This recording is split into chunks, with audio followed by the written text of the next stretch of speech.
বন্ধুরা, এই মুহূর্তে সবথেকে গুরুত্বপূর্ণ আপডেট। প্রায় 5 লক্ষ ওবিসি সার্টিফিকেট বাতিল করে দেওয়া হলো। হ্যাঁ, আপনি ঠিকই শুনছেন। কলকাতা হাইকোর্টের নির্দেশ অনুসারে প্রায় 5 লক্ষ ওবিসি সার্টিফিকেট বাতিল করে দেওয়া হলো। তবে কেন এই সার্টিফিকেট বাতিল করে দেওয়া হলো এবং কী বা তার আসল কারণ, সেই সম্পর্কে আমরা আজকে ভিডিওতে আলোচনা করব।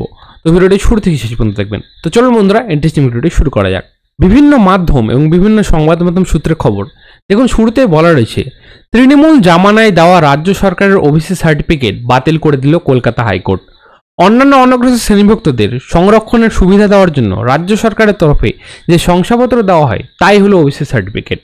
বুধবার কলকাতা হাইকোর্ট জানিয়েছে, এই রায় ঘোষণার পর থেকেই বাতিল হয়ে যাওয়া শংসাপত্র আর কোনো চাকরি প্রক্রিয়ায় ব্যবহার করা যাবে না। হাইকোর্টের এই নির্দেশের ফলে বাতিল হলো প্রায় 5 লক্ষ ওবিসি সার্টিফিকেট।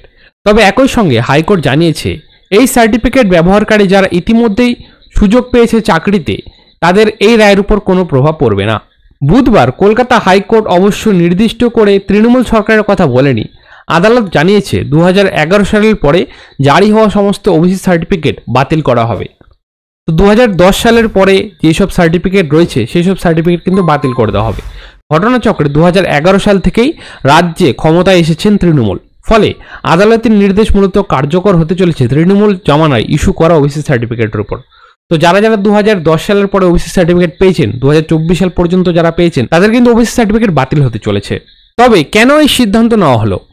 কলকাতা হাইকোর্ট বলেছে, 2010 সালের পর যে সমস্ত ওবিসি সার্টিফিকেট তৈরি করা হয়েছে তা যথাযথভাবে আইন মেনে বানানো হয়নি, তাই এই শংসাপত্র বাতিল করতে হবে। তবে একই সঙ্গে হাইকোর্ট জানিয়েছে, যারা এই সার্টিফিকেট ব্যবহার করে ইতিমধ্যে চাকরি পেয়ে গিয়েছেন বা চাকরি পাওয়ার প্রক্রিয়ায় রয়েছে, তাদের ক্ষেত্রে এই নির্দেশ কোনো প্রভাব ফেলবে না। বাকিরা আর চাকরি পাওয়ার প্রক্রিয়ায় এই শংসাপত্র ব্যবহার করতে পারবেন না। তো যারা যারা চাকরি পেয়ে গিয়েছে তাদের কিন্তু কোনো সমস্যা নেই। তবে পরবর্তীতে এই 2010 থেকে 2024-এর মধ্যে যদি আপনার ওবিসি কার্ড ইস্যু হয়ে থাকে, তবে আপনি কিন্তু আর এই সার্টিফিকেট দেখিয়ে ওবিসি কোটাতে চাকরি পাবেন না। একই সঙ্গে দেখুন, বলা রয়েছে, কলকাতা হাইকোর্টের বিচারপতি তপব্রত চক্রবর্তী এবং বিচারপতি রাজশেখর মান্থা বুধবার এই রায় ঘোষণা করেন। তাদের বেঞ্চ বলে, এরপরে কারা ওবিসি হবেন তা রাজ্যের আইনসভা অর্থাৎ বিধানসভাকে ঠিক করতে হবে। West Bengal backward class welfare কমিশনকে ওবিসিদের তালিকা নির্দেশ করতে হবে। সেই তালিকা রাজ্যের আইনসভা এবং বিধানসভাকে পাঠাতে হবে। যাদের নাম বিধানসভা অনুমোদন দেবে, পরবর্তীকালে তারাই ওবিসি বলে গণ্য হবে। একই সঙ্গে দেখুন, বলা রয়েছে যে বুধবার যে মামলার ভিত্তিতে এই নির্দেশ দিল হাইকোর্ট, সেই মামলাটি দায়ের হয় 2012 সালে।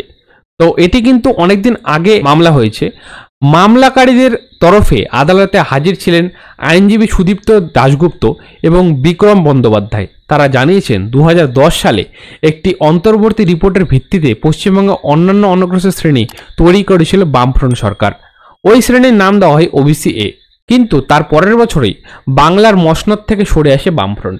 2011 সালে ক্ষমতায় আসেন তৃণমূল। নতুন সরকার ক্ষমতায় এসে ওই শ্রেণী সংক্রান্ত চূড়ান্ত রিপোর্ট ছাড়াই একটি তালিকা তৈরি করে এবং আইন প্রণয়ন করে, যার ভিত্তিতে মামলা করা হয় তৃণমূল সরকারের বিরুদ্ধে। এবং 2012 সালে হওয়া ওই মামলাকারীদের আদালতে আর্জি করেন অবিলম্বে ওই আইন খারিজ করার জন্য। যুক্তি হিসাবে তারা বলেন, তৃণমূল সরকার যে সিদ্ধান্ত নিয়েছে তা 1993 সালের ওয়েস্ট বেঙ্গল ব্যাকওয়ার্ড ওয়েলফেয়ার কমিশনের আইনের পরিপন্থী। এর ফলে সরকারি সুযোগ থেকে বঞ্চিত হচ্ছেন প্রকৃত পিছিয়ে পড়া অংশের মানুষেরা। তাই সরকার যেন ওই আইন মেনেই শংসাপত্র দেয়। বুধবার প্রায় 12 বছর পরে এই মামলার রায় ঘোষণা করল উচ্চ আদালত। ঘটনাচক্রে সেই সময় যখন রাজ্যে ভোট চলছে। তো যাদের যাদের 2010 সালের পরে ওবিসি কার্ড ইস্যু হয়েছে, এখন পর্যন্ত যাদের ইস্যু হয়ে গিয়েছে, তাদের কিন্তু ওবিসি কার্ডের আর কোনো ভ্যালু থাকছে না। ওবিসি কার্ড কিন্তু বাতিল করে দেওয়া হচ্ছে। এবং যাদের 2010 সালের আগে ওবিসি কার্ড ইস্যু হয়েছে, তাদের চিন্তা করার কোনো ব্যাপার নেই। তাদের ওবিসি কার্ড ঠিক থাকছে এবং সক্রিয় থাকছে।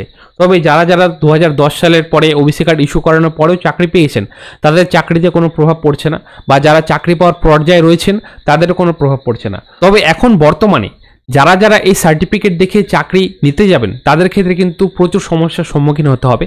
কারণ আপনাদের কিন্তু ওবিসি সার্টিফিকেট থাকছে না, সেটি কিন্তু বাতিল হয়ে যাচ্ছে। তা যাদের যাদের ওবিসি সার্টিফিকেট রয়েছে তারা কিন্তু আর ওবিসি কোটাতে চাকরি পাবেন না, তাদের জেনারেল কোটাতেই চাকরির চেষ্টা করতে হবে। একেই কিন্তু চাকরির টানটান অবস্থা, তার উপরে যাদের ওবিসি কার্ড ছিল, তো ওবিসি কার্ড কিন্তু পুরোপুরিভাবে বাতিল করে দেওয়া হলো। তো আজকের এই আপডেটটি এই পর্যন্তই। ভিডিওটি ভালো লাগলে ভিডিওটি অবশ্যই একটি লাইক করে দেবেন এবং সবার কাছে ভিডিওটি পৌঁছে দেবেন যাতে সবাই এই খবরটি জানতে পারে। তো দেখা হচ্ছে আমাদের পরে একটি নতুন ভিডিওতে নতুন টপিক নিয়ে। ভালো থাকবেন, ভিডিওটি দেখার জন্য অসংখ্য ধন্যবাদ।